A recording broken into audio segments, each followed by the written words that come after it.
علیکم دوستو، آج کی ویڈیو میں ہم ایک موضوع پہ بات کریں گے کہ کس طرح فرقہ واریت ہمیں ربانیت سے دور لے جاتی ہے، اور اس کی طرح ہم دو آیات ہیں اس کا بھی مطالعہ کریں گے کہ ان میں اللہ رب العزت نے دین کا اصل مقصد کیا چیز قرار دی ہے، اور آج ہماری امت جو ہے وہ کن چیزوں کے پیچھے پڑ گئی ہے۔ تو سب سے پہلے سورہ آل عمران کی 79 نمبر آیت ہے کہ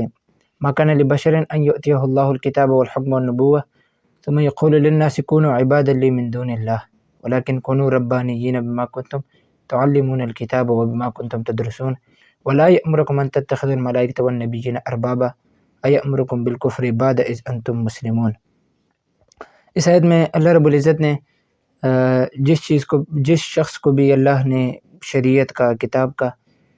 علم دیا یا اس کو نبوت عطا کی، تو جس کو بھی ان مناصب پہ فائز کیا یا اس کو فیصلہ کرنے کی صلاحیت دی، اس کو قاضی یا جج بنایا،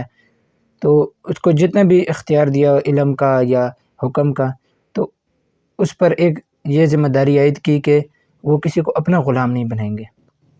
اور وہ کسی کو یہ نہیں کہہ سکتے کہ تم میرے غلام بن جاؤ، بلکہ میرے بندے بن جاؤ، بلکہ ان کا اصل مقصد یہ ہے کہ لوگوں کو اللہ والا بنائیں۔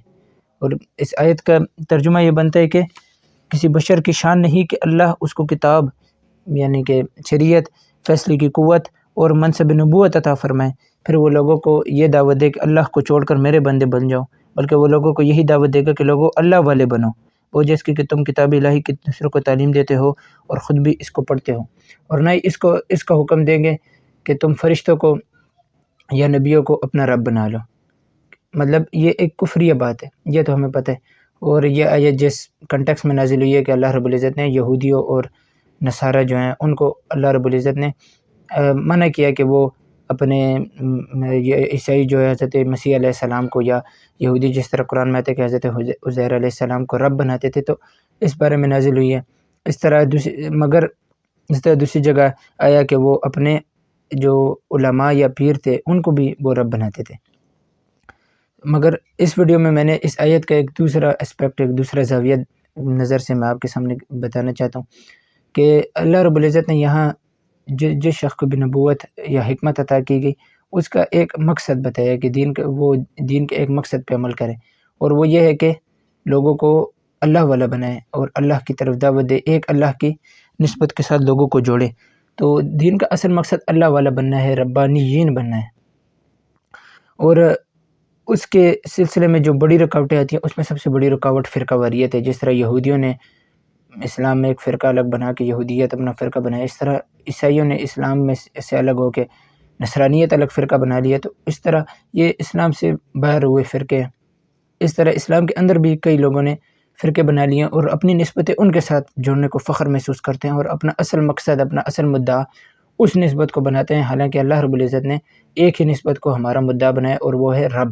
یعنی ہم نے نہ کسی نبی کے ساتھ، نہ کسی ولی کے ساتھ، کسی کے ساتھ اپنی نسبت نہیں جوڑنی، ایک اللہ کے ساتھ نسبت جوڑنی ہے، اور اصل مقصد بھی یہی ہونا چاہیے کہ اللہ کی وحدانیت اور اللہ کی عبادت اور اللہ کی معرفت کی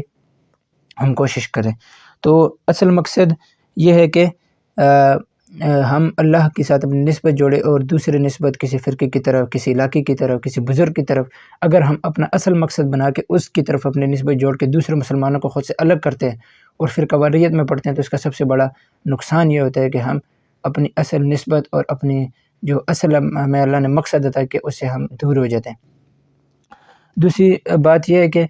جو فرقہ واریت ہے وہ ہمیں ایک الگ نسبت دے دیتی ہے، یعنی کہ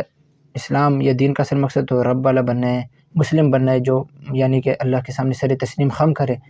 مگر دین ہمیں اس جو فرقہ واری فرقے ہیں وہ ہمیں دوسری چیزوں کی نسبتوں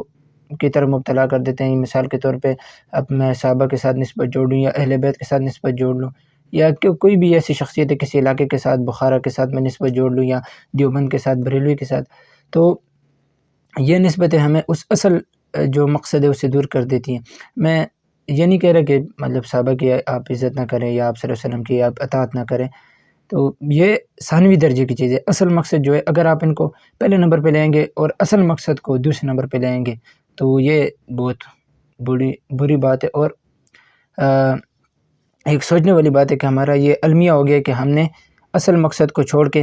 انسانی درجے کی چیزوں کو اہمیت دینا شروع کر دی ہے۔ تو مجھے امید ہے کہ آپ اس پہ غور و فکر کریں گے اور اس سے خود کو دور کریں گے، اس لیے کہ اللہ نے دوسری جگہ فرمایا کہ جو اہل کتاب تھے انہوں نے اپنے علماء اور اپنے جو پیر تھے ان کو اپنا رب بنا لیا تھا، اتخذوا احبارهم ورهبانهم اربابا من دون اللہ۔ تو اس کی جو حدیث میں آتا ہے کہ آپ صلی اللہ علیہ وسلم سے پوچھا گیا کہ یہودی یا عیسائی تو وہ کسی کو اپنا رب نہیں کہتے اپنے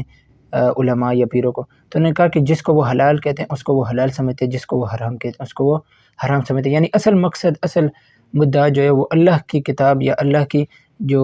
بتائی ہوئی چیزیں اس کو حلال یا حرام سمجھنے کے بجائے وہ اپنے علماء یا پیر وہ جو بات کہہ دیں تو اس کو وہ حلال یا حرام سمجھتے ہیں۔ تو ہمیں اس پہ سوچنا چاہیے اور خود بھی اس پہ غور کرنا چاہیے اور دوسرے لوگوں کو بھی یہی تعلیم دینی چاہیے کہ ہمارا اصل مقصد و مدعا خدا کی معرفت، اللہ کی وحدانیت، اللہ کی پہچان اور اللہ کے ساتھ اپنی نسبت کو جوڑنا اور اللہ کی نسبت سے باقیوں کے ساتھ محبت کرنا، رسول صلی اللہ علیہ وسلم کے ساتھ محبت ان کی اطاعت اس لیے کہ وہ اللہ کے رسول ہے، اس طرح صحابہ کرام کی یا اہل بیت کی اطاعت اس لیے کہ وہ اللہ کے رسول کے مشن میں ان کے ساتھ مددگار ثابت ہوئے، ورنہ اگر یہ وجہ نہ ہوتی تو حضرت نوح علیہ السلام کی جو تھی بیوی تھی، حضرت نوح علیہ السلام کا بیٹا تھا، حضرت لوط علیہ السلام کی بیوی تھی، وہ بھی اہل بیت میں شامل تھی، مگر ان کو اللہ نے وہ شرف نہیں دیا، کیوں کہ وہ اللہ کے مقصد میں شامل نہیں ہوئے۔ تو ثابت ہوا کہ اصل جو مقصد ہے، اصل مدعا ہے وہ اللہ کے مقصد، اللہ کی جو دعوت ہے، اللہ کا مشن ہے، اس میں اللہ کا ساتھ دینا، اور اصل مقصد اور مدعا یہ ہے کہ اللہ والے بننا اور اپنی نسبت اور اپنی ہر کوشش اللہ کے ساتھ اپنی نسبت کو جوڑنے کی ہونی چاہیے۔ مجھے امید ہے آپ کو یہ بات پسند آئی ہوگی اور اس کو آپ نے سمجھا ہوگا۔ اگر کوئی میری بات آپ کو بری لگے تو میں معذرت کرتا ہوں۔ انشاءاللہ ایک نئی ویڈیو کے ساتھ، کوئی اور نئی سوچ اور نئی فکر کے ساتھ آپ کے ساتھ ملیں گے۔ تب تک کے لیے آپ سے اجازت چاہوں گا۔ السلام علیکم ورحمۃ اللہ وبرکاتہ۔